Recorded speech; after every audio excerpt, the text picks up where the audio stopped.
aba alumbye ffenna.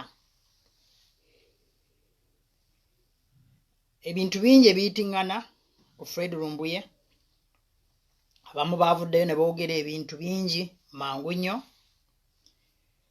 abamu ne bavaayo ne babyegaana.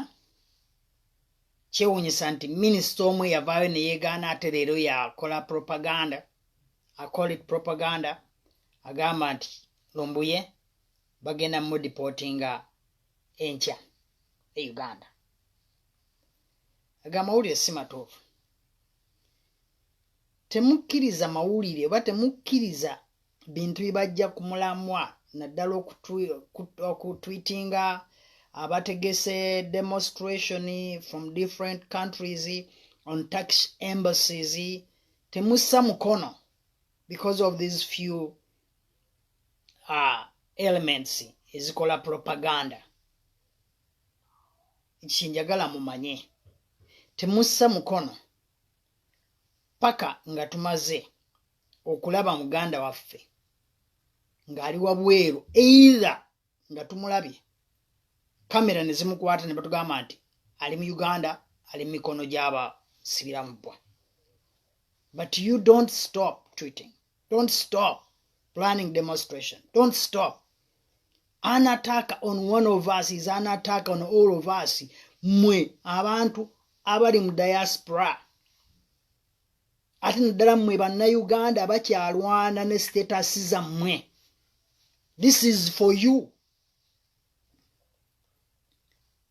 Abatannaba ku legalizing your status. This is for you to come out and add your voice to this. Temukkiriza bano abasajja propaganda gwe bakozesa. Abantu bangi bannayuganda abali overstay bangi abalina passport zaabwe nga but tebabakwata bwe batyo, tebabawamba. Immigration zeza ensi, Turkey is in EU. Turkey ebalibwa mu developed countries. Don't balina ebizibu byabwe nabo ng'abo omanyi balina abo Arabu kugamba that element. But Turkey is not a third world country. So tosuubira nti omuntu ojja kukola overstay. Yes, bakutte Turkey mbu they will handle you like nga bwe bakola muganda waffe Fred Lumbuye. No. Abamu twali tubaddeko ku deportation. Nze nali ku deportation for 8 complete years. 80. Not 1, not 2, not 3, not 4, not 5, but 8 years. Gw'omanye emyaka 8. Ng'otambulira ku deportation warrant. Nga we bakwatira wonna tebakuzaka. Like on those 8 years, every day I left home, I was like gone. So, temulowooza nti omuntu okola overstay is like, nti kugamba musango gwa maanyi nnyo is committed an offense that is unimaginable. Abantu bangi tuyita nabo, tulya nabo, tutambula nabo, bali ku overstay. Bali ku deportation warrant. Kino ekintu kya muganda waffe. Njagala kibayigirize mmwe bannayuganda. Naddala mmwe abaseka, naddala mmwe abasika mmwe. Kubanga oyinza okuba nga oli Uganda ng'oseka, oyinza okuba nga oli wherever ng'olina empapula zo, but famire yonna togireetanga. Mujukire nti fe Abafirika family is beyond mukazi wona abaana boys bakizibwe ba anko baani bakojja baani bonna, is a big family. Togimalangayo. Kiyinza obutakwata ku ggwe naye kijja kukwata ku oyo. So baganda ba muve kuba n'abantu bye boogera. Nalabye omubaka yeeyita omubaka w'e Kampala ng'avuddeyo naga this goon, this gamanya gonna naga nti bamukutte because nti overstayed nti because you know taina mpapula. Yes, why is it taina mpapula? Yes, true, but it's not an unimaginable offense. Ye kenyini yalina muganda we German. Gataina mpapula. Awuzo bayafira nayo. So guys, ekisooka mwewale propaganda. Because bano abasajja bagala kutuziba mimwa. And that is their plan now. Because bakirabye ebbanga lyonna nga there is nothing they can do. There is nothing they can do to stop us. There is nothing. Ebyo bye muddawo mwe baminisita ne mutulisalisa we commit a crime yonna mu nsi gy'oli tujja kujja tukunoneyo mujje mutunoneyo. Ebyo ebimu mubikoleramu obwo obusi bw'Abawarabu. Ebyo bye mwakoze ettaka temusobola bikola Bungereza.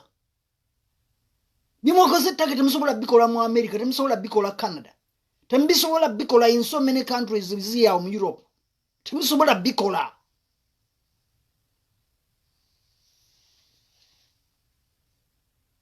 Government ya Museveni should be regarded as a terrorist group. Baba basobola okusindika ba mafias ne bakwata omuntu in such because immigration ya Turkey si yakwata Lumbuye.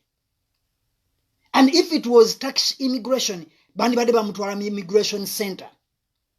And he would have had access at least to make 2 phone calls. He would have access to have a lawyer. Olaba one of the countries ensize tumanyi wano mu Europe ye Bungereza kuba immigration yayo na yeri tafu baba kutte ne baba bagenda kutika within the next 2 hours. Abantu bone bakola kye basobola within those 2 hours. You will have access to the lawyer. Ne bakusibirawo ne baji stopping eyo paka ne ba processing ne balaba why. One of the toughest immigration, countries musio namwe je mutamanyi ye Australia yensi yotazanyiramu when it comes to immigration. They cannot handle you like that. Australia. So bana abasajja kino ekyokugamba mbu simanyi overstay biki ebyo byonna babizanyisa like bafunza obwongo naddala bannayuganda ab'obwongo obunafu. Naye bana bino bi TV bino simanyane ebyo NBC government operating media houses nga boogera ebintu bye batamanyi na kumanya. Can you imagine a national TV and you sit on the TV n'olimba ensibo otyo? Would you have your job next day in America? Would you have your job next day in so many countries of Europe, including Britain? Would you have your job? Ngotula ku national TV and you lie. The minister comes out and lie, and then the next day comes out and say, no, sayogedde bwentyo, zinagambe bwenti, because nga bamaze okizula bakibakuba. So baganda bange, my friends, kino ekintu ekikutte ku Lumbuye, tekiri ku Lumbuye yekka. Nze sibadde nnyo fan wa Lumbuye, mbadde muwuliriza. But since abadde awo nti muwuliriza from start to end, mbadde muwuliriza here and there. And mind you, nze ne Lumbuye tweddira omuziro gumu jjajjaffe y'omu ye Gaabunga. Tuva mu famire emu, nze ne Lumbuye. Tuva mu famire emu, jjajja waffe ali ogwo Mimazige. Sibadde fanwe, but life here is very important. Life here is more than,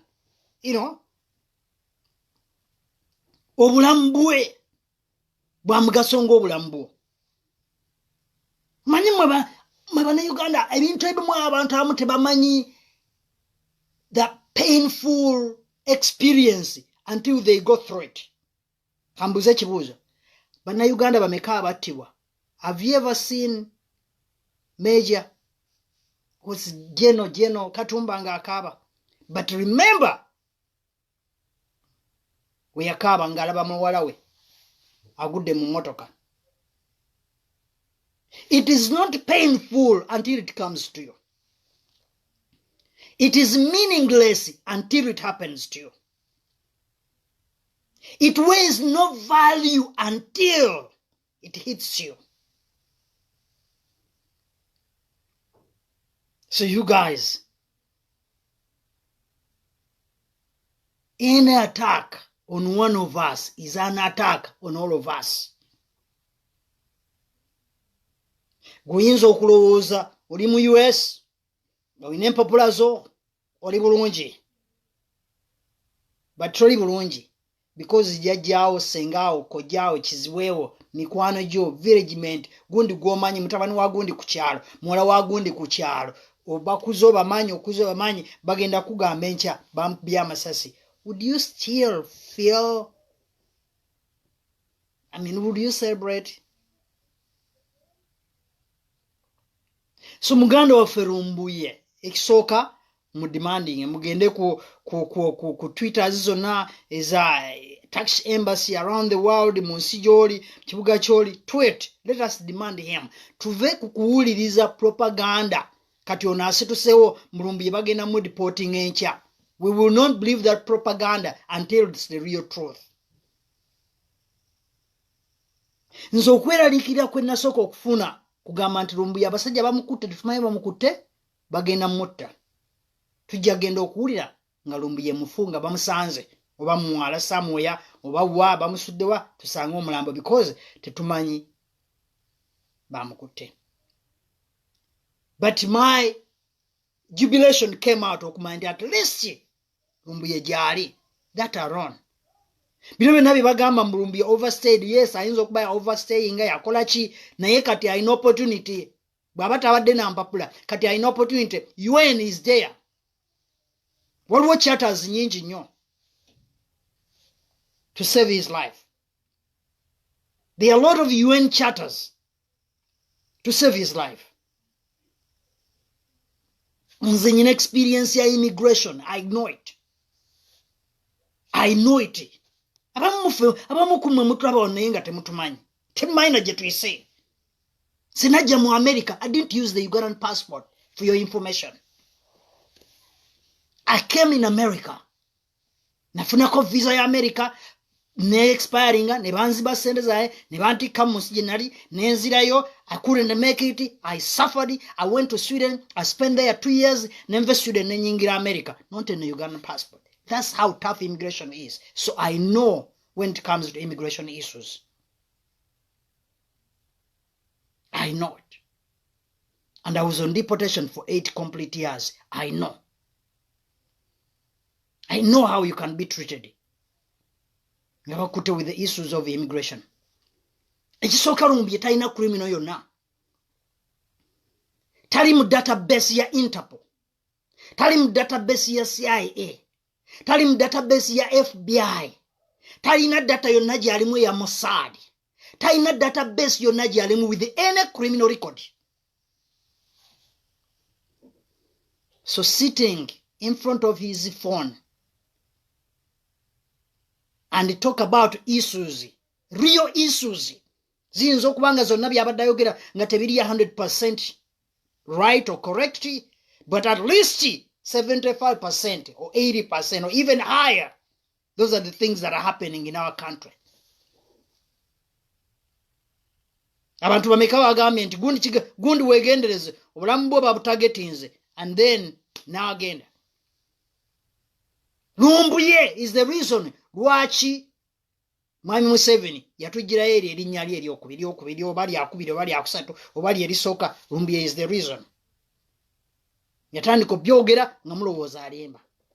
Eventually omusajja yavaayo n'agamba bannange erinnya neyongera erinnya lyange nze gundi. Wano bwe yavaayo n'atugamba nti Cyprian gundi he's whatever bishop whatever cardinal whatever again wegendereza oli Kristi. What happened? What happened? Kyekyabeerawo. Bwe yavaayo n'atugamba sekamuzaata wegendereza omuceere gw'ogenda olya wegendereze. Basajja bagenda kutagetinga. What happened?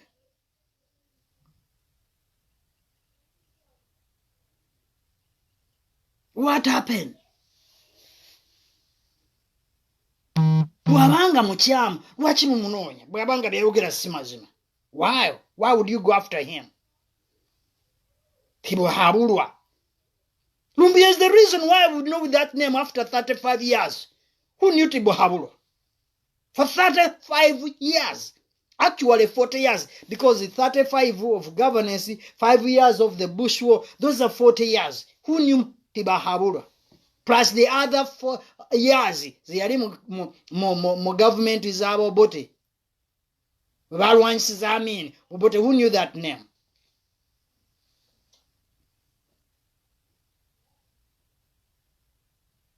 So wabanga mulimba, lwaki ebyo ebintu ze tubiraba?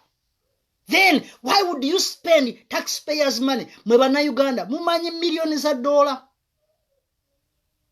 Is it spending idwa just to see Lumbuye? They silence him. To see that Lumbuye bakola ekisoboka kyonna to take him back to Uganda. Muzimanya ezo. Ukimanyi nga waliwo omukyala azaala leero nga tewalina gloves eza nurse zasobola okwambala okumuzaazisa. Okimanyi wenjogerera kati waliwo omukyala azaala nga tebalina pamba okwata ogw'omusaayi obakyala okubavaamu nga bazaala. Okimanyi wetwogerera leero waliwo omuntu afa nga talina drip, nga drip yokka eyinza omusevinga nga tagirina. So you guys, you on the social media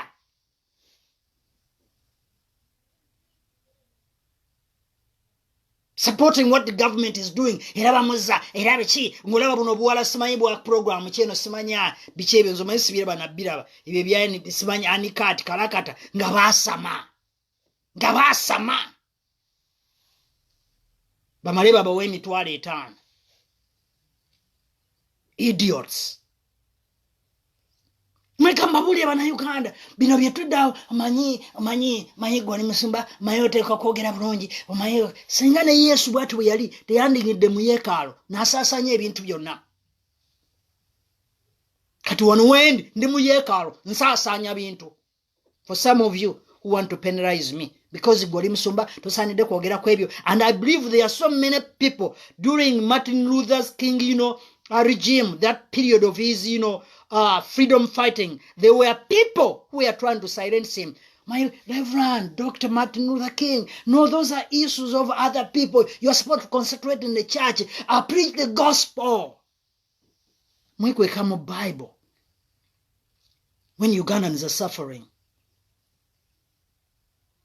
$1.6 million just to take him out, to extradite him. Olwezo zisende zandi zimbi obusomero bumeka.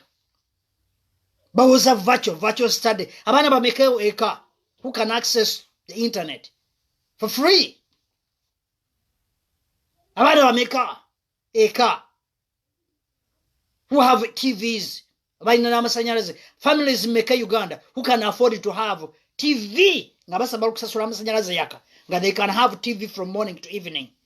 The kids can sit on the TV and learn. How many families? How many families?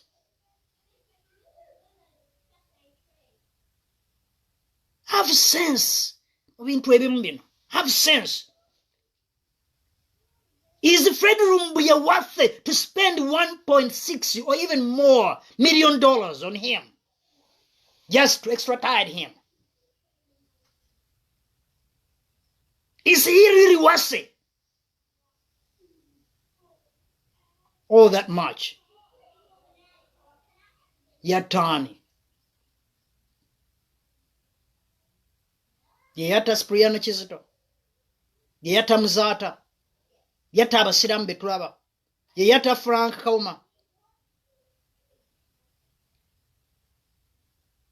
Yata Manyina Fono Sala Nabu Kenya.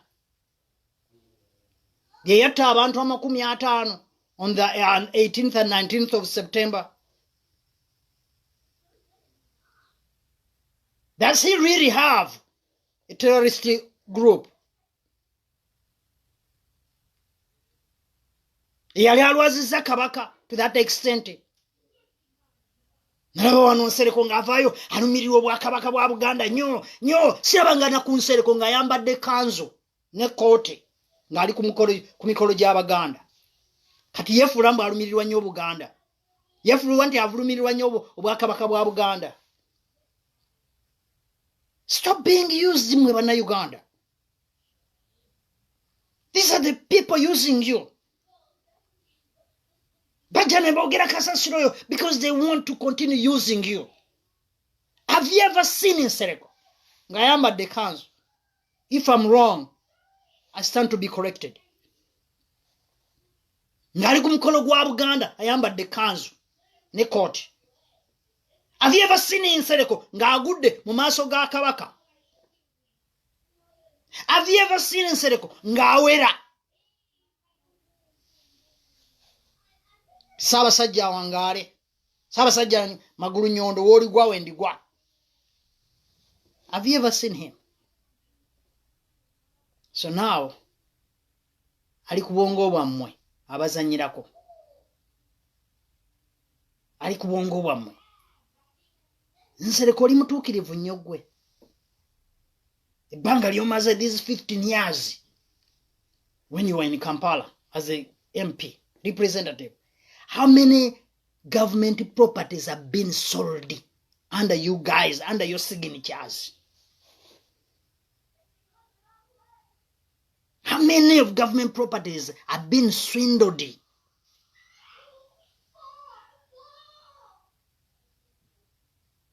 Nga mutunula bwe muti. Mwabatukirivu ennyo. Mwabagala nnyo Uganda, abagala nnyo Buganda. And then, oze ovumirira muntu avuma abantu. Ate oli okuvuma buli kintu kyonna, ovuma buli kiramu. Ozanya ne messages wrongly edited to fit your agenda. Oli mukulimba nsi, ovumirira olimba alimba. Oli alimba, you come to correct him, ate olimba. Then who is who? Ngabe bagamba nti rob Peter to pay Paul. You rob Peter to pay Paul. And then many comments will be, Omanyi gwe mubaka wange, era Nsereko nkwagala nnyo. Ugandans learn how to analyze things. Learn to listen when people are speaking. Learn to use your brains right. Learn to sit back and think. Oh, Papa. Tim Papa.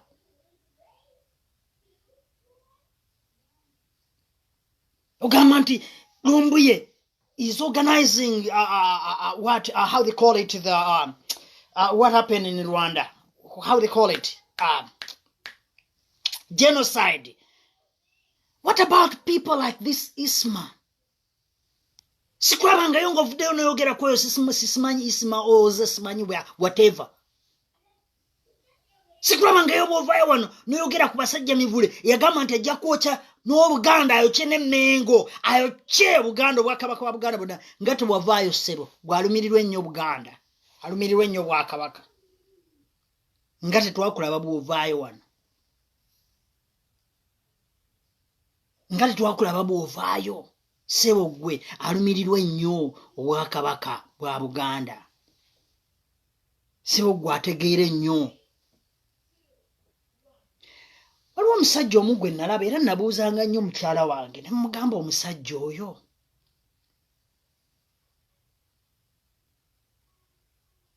Lord Mayor Elias Lukwago yamukola ki?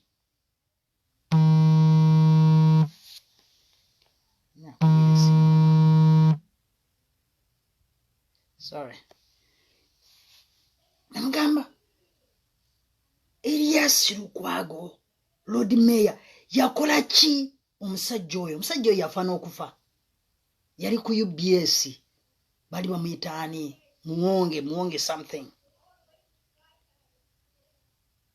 Abazze bagoberera ebintu ennyo muyinza okuba mumanyi. Muwonge erinnya ly'eddala ndirabidde. Alina programs yakolanga ku UBS.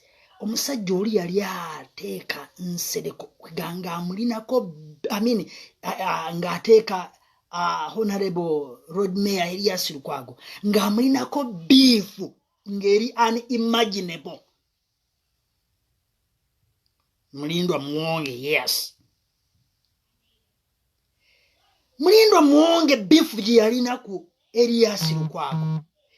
Ye Nsereko beef gy'alina Honorable Kyagulanyi for whatever reason.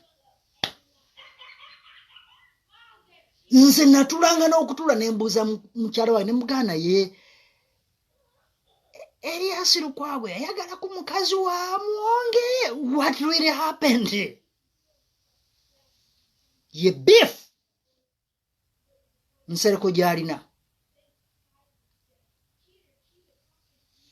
ku Honorable Kyagulanyi.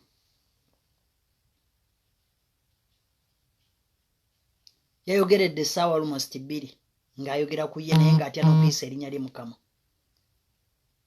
Honorable Nsereko, Ugandans, we are not stupid. Some of us, we are not as you think. And if some of us who sit down and watch you,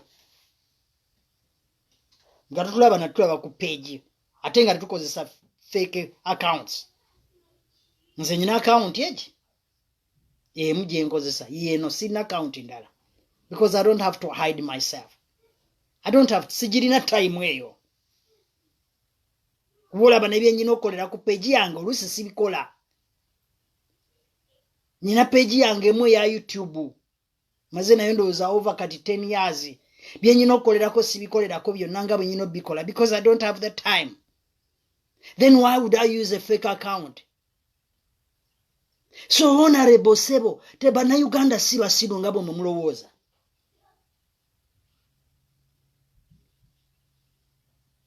Omwana yakukuba empiki and you will never measure to him. You will never. Honorable, you will never measure to him. Toja. Yes, yavuddeyo ng'omukulembeze. Bwe yavaayo ku sipapa nga tewavaayo n'omugamba kale gwe oli mukulembeze ki wa NUP lwaki ono omusajja eyali agezaako okukuba amasasi lwaki wavuddeyo no like ng'oyogera bamuwe equal justice lwaki nga tewavaayo. Since gwe otegeera nnyo, since you are so right and righteous, since you are so smart,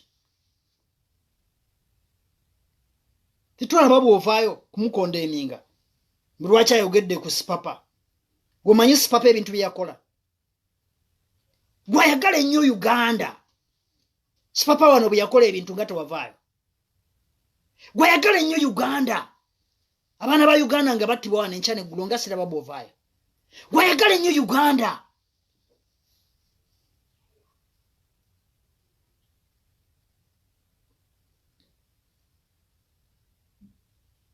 Baganda bange, do not allow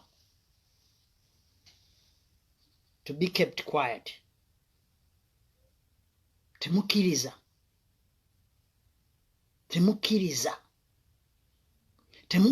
Kubaziba mimwa.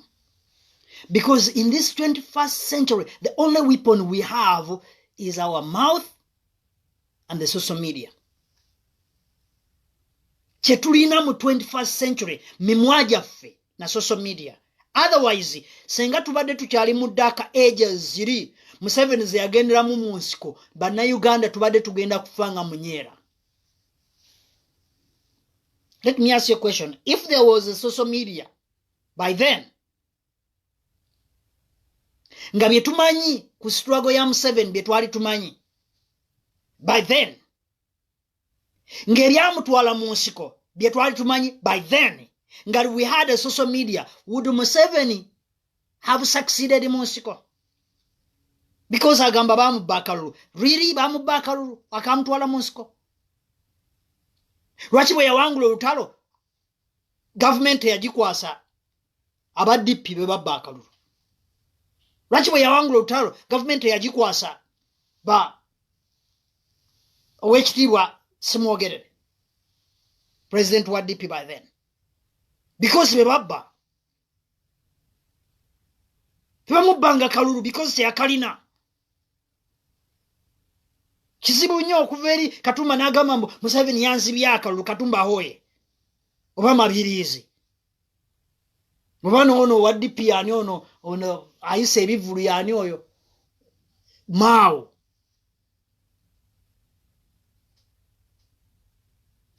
Museveni was the Mao over then. Museveni was the Katumba Oye over then. Museveni was the Mabirizi over then.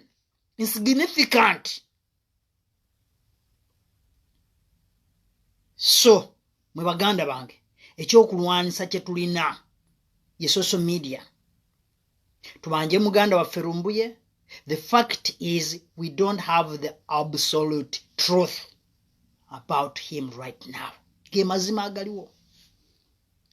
But despite that, do not listen to so many of these propagandas. We will not believe anything until proved so. Temuvugirwa na social media. Naddala abo abanyampi, yes, it's a word kibakozesa. Aba government agency, be sensible. Temukiriza, because munaku zino weekend katugenda gitandika bwagenda kubeerawo some kind of drama bagala kukendeeza pressure ya social media on Lumbuye, Fred Lumbuye, because Fred Lumbuye are trending there for what now, 3 days everywhere. And many people are wondering, who is this Fred Lumbuye? They can't even pronounce the name. Yani. Why is the social media all over, platforms? Nobody would you see him. Who is he?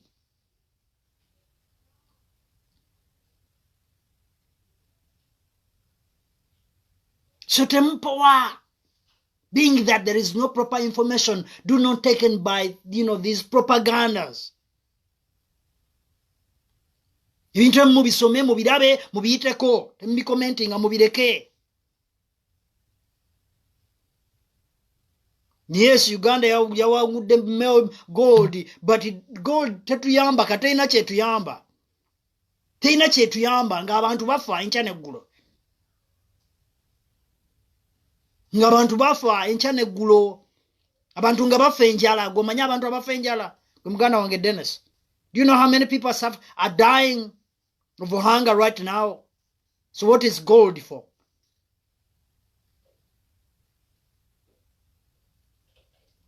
Do you know how many people are dying of hunger? Do you know how many people are dying of hunger? Just within even the city center, vako ku stake center, genda kawe kamocha, laba abantu abafenja. Genda ko mu kifumbira. Genda katwe kinyolo. Genda wali ekibuli ewa mtajazao. Just within the city center, sinavawo 10 miles, 100 miles. Sinagenda eri Kabale, sinagenda eri Masaba, sinagenda mu North, sinagenda mu West, just within the state center. Well, how many people are suffering, are dying of hunger. Abantu abafa because there is no medication. They cannot get the proper operation and all that. You know how many people are dying? So what is gold for?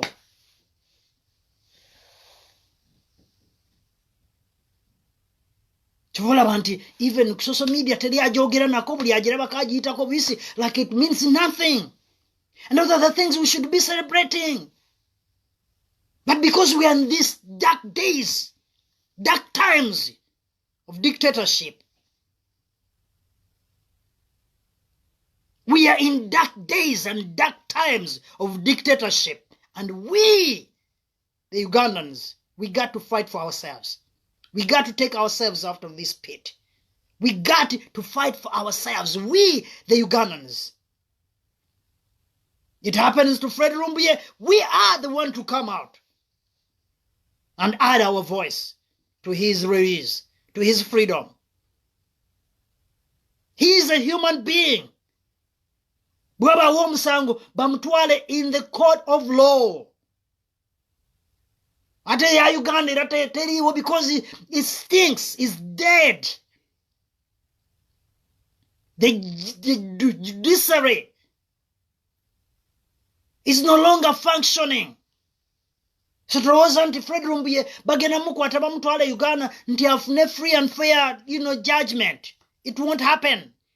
actually bebana mtu sentebe by the next jajja kuba talina njala. By the next jajja kusanga obusajja be babukubisiza amasanyalaze baba babusibyeko amayinja bye bakola abantu because tubiraba. By the next jajja kusanga omubiri gwe gujjuddeko paasi nga bamwokyeza because tubiraba.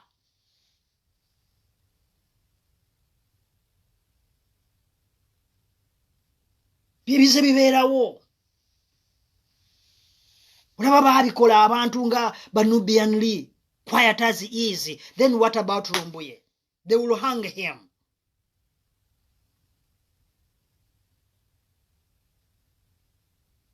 Why? Because he was trying to speak for the voiceless. Why? Because he decided to stand out and talk about the atrocities. Why? Because he decided to be a voice.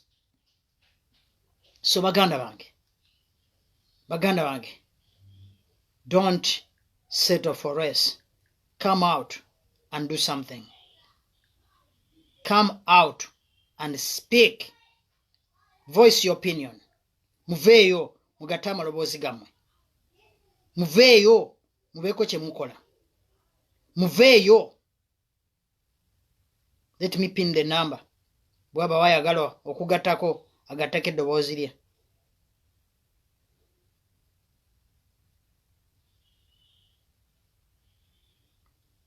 WhatsApp gye ngenda okuteeka awo.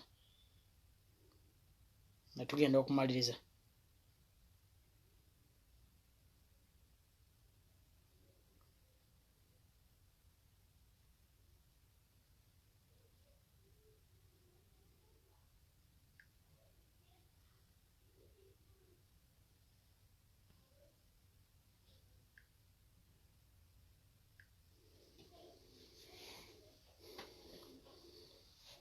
Baganda bange, guno mulembe gwaffe, ffe Bannayuganda. Mukama bakyataddewo, ffe tukyayina eddoboozi, ffe tukyasobola okuvaayo, tubeeko kye tugattako, ffe. So, tuveeyo tugatte eddoboozi lyaffe. Tuveeyo, tubeeko ne kye tukola. Tuveeyo. Bwe tutaaveeyo ensi yaffe abaliddawo balitusalira omusango, balitubuuza kiki kye mwakola. What did you do when the country was being taken into the hands of goons, into the hands of murderers, into the hands of terrorists? What did you do? Mwakola ki? Abali baawo bali babuuza ebibuuzo ebyo. Ensi bwe yali ezikirira okutuuka ku kino mwakolawo ki? Ensi bwe yali ezikirira okutuuka ku kino mwakolawo ki?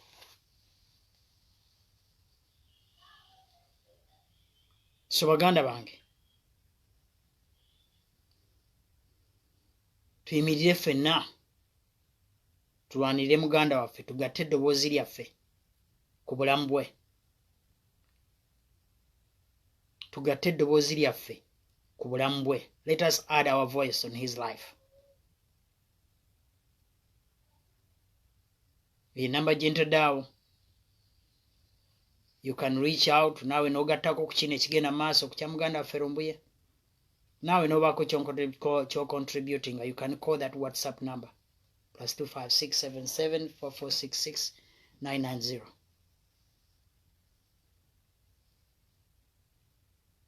Naye ng'abasajja ebintu byonna bye bakola abamu babikozesa fitina.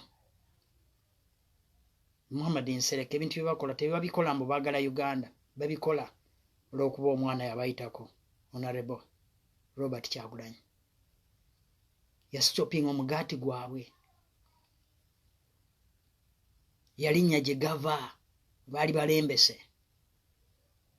Yabalabisa. Kati gwe mutima ogwo gwe balina ogwo ogweffutwa. Nti asobola okuvaayo n'akola live ng'alimba naye. Ng'aleesa amaloboozi agapuleyingako bitundu agakomya waayagala. Mbuwulira sajja alangira genocide. No. Yavuma simanyi famire y'obwakabaka bijeeyo. Neme kutulimba mwe bagasumba. Muveeyo. Muplayinga ebintu ebyo. Muleme kwogera bwogezi. Muplayinga ku social media tubiwulire.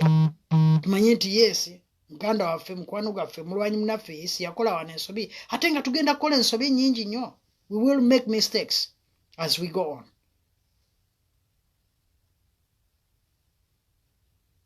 We will. Because tiwali soka tedi muntu ali perfect. Gwe Gashumba toli perfect. Nsereko toli perfect. You are not.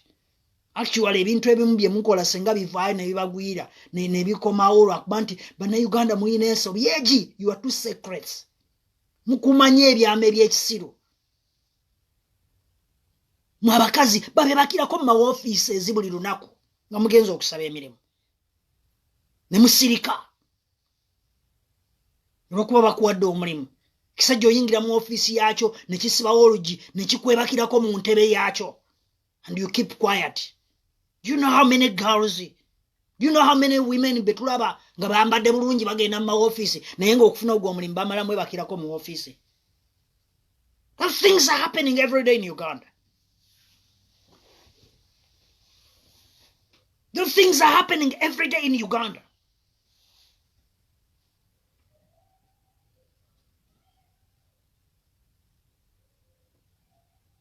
Musebo wero sebo. Oba nze nzirako. Nze nkomawo Uganda. Nzija Uganda. Era bwe bali babaagala nze they don't have to spend $1.6 million. I spend my own money. I come to Uganda and then they can arrest me. Nze tebeetaaga kukola ki kwonoona ssente za miwa musolo okunkwata sebo Mr. Were. They don't need to do that. Awulira sebo mwami Were. Bw'oba oli wano nga gwembega waabwe bagambe nze they don't need to waste money, taxpayers money. Ezo sente basobola zitwala MTN ne bazizimbamu essomero. Basobola zitwala mu north eri ikapiripiri kona klaka ne bazikolamu ka eddwaliro health center 2 or 3 whatever. They don't have to waste money on me. I can buy my own ticket. I can buy my own ticket. Golabika tomanyi na kumanya. You don't know me. And so they don't need to waste that money. I come home because I know I'm not committing any crime sitting here. I'm talking about issues that are affecting our country.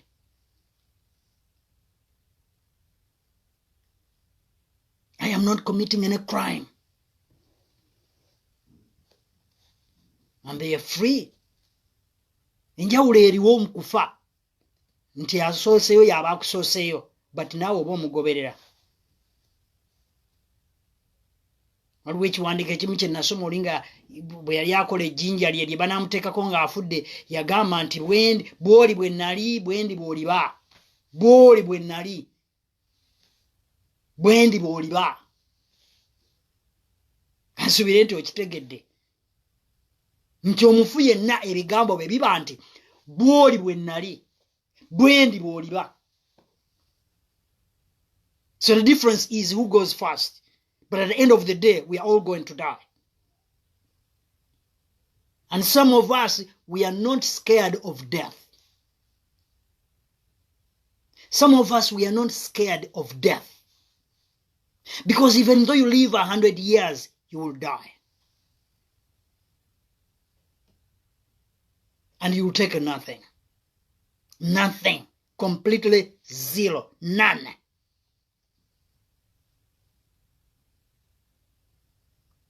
So you live 100 years, you travel all over the world, you do everything. When you die, your dead body is as good as that person who never traveled anywhere, who had nothing. Your dead bodies are the same.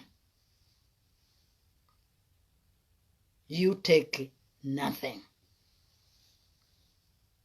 So guys, stand up and add your voice. stand up and add your voice. Tuleme kukkiriza. Tuleme kukkiriza.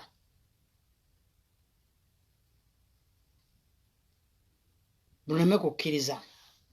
Sitera kwagala kublokinga abantu naye gwe wanyama Sandra nja kublokinga. Sitera kwagala kikola. Because mbanjagala mbalekeko nammwe. Because some of you are just useful idiots. You are being used. You are gamwazi ba amaaso temulaba.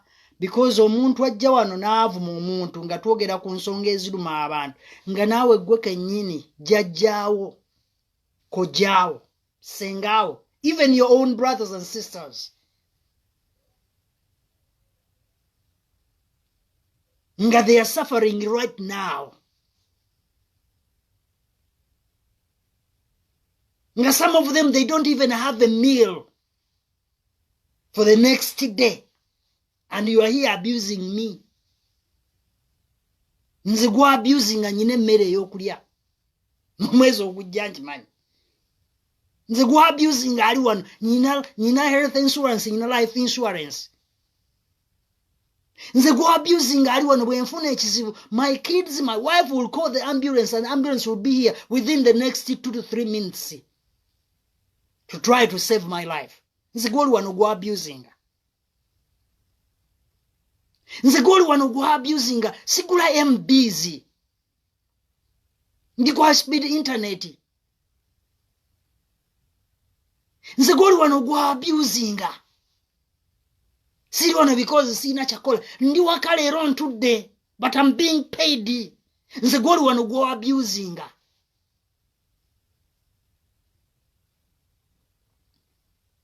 Naye nga baganda bo bali bubi bafa. Ku kyalo gy'ova abakazi bazaala abaana bafa abakazi bafa babatwala ku ddwaliro nga bali kagaali babakwatiridde on the bicycle oguwa nyama nga ku kyalo ewammwe talina ssomero litegerekeka guwa nyama abaana basomera wansi wa muti essomero balisibye na bisanja ruufu ya ssubi guwa nyama. And you are here abusing me. Guanyama.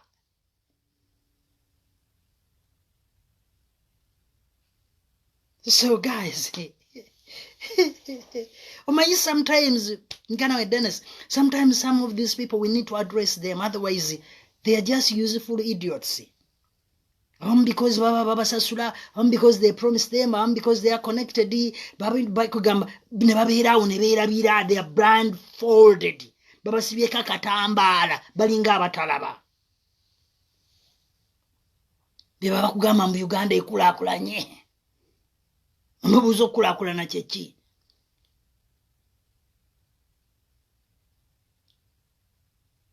Beba bakugamba nti omusajja akoze. Then n'omugamba tunulira Magufuli. We yali ow'emyaka 5 ne ku emyaka 37. So guys, fechikulu ekitwogeza bino because ensi yaffe tujagala. The way Lumbuye was making those lives every day or every week is because he wants to see a better Uganda, not a corrupted Uganda, not a Uganda with genocide. As in Seriko, alleged it. Because twagala Uganda esanyusa. We want a Uganda that has equal opportunities. Twagala Uganda nga ba DPC bonna mu Uganda yonna bava mu region emu bonna uli amanya ga Western. These are the truth.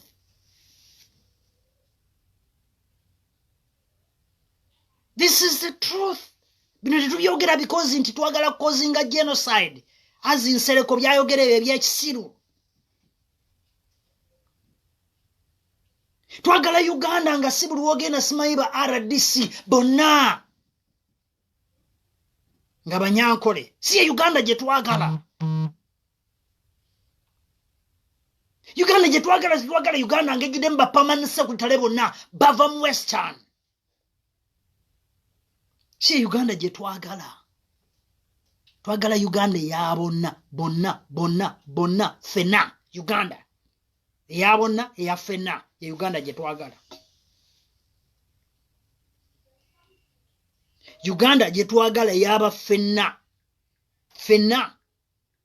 ye Uganda gye twagala.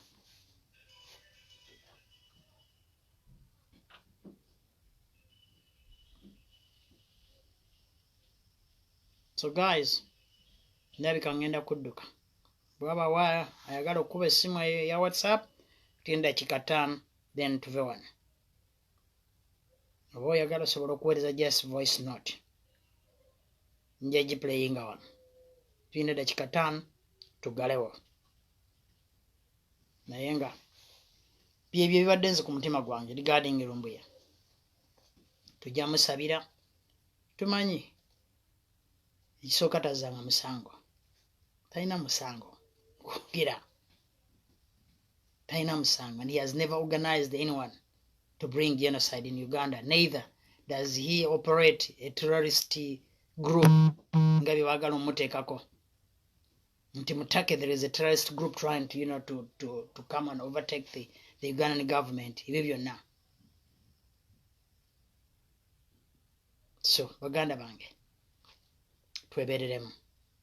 Kyenyiza bagamba Mukama abankuumire naye nga yonna gye muli temusa mukono. Do what you can on your page, post something, don't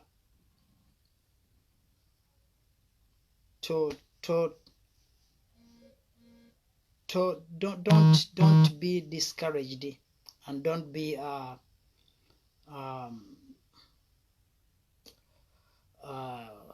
overwhelmed by the propaganda. Ekyenyizo bagamba Mukama abankuumire mubeere n'olunaku olulungi. Bw'oba ogenda okwebaka gamba Mukama teeka obukuumi ku Fred Lumbuye. You don't have to know him. Mukama ajja kuwulira erinnya lye. Kigambe Mukama. Tekikwetaagisa ssaawa namba okimugamba. Ekizibu kyagwa. Naye omusajja yasaba essaala n'agamba ayi Mukama nnyamba.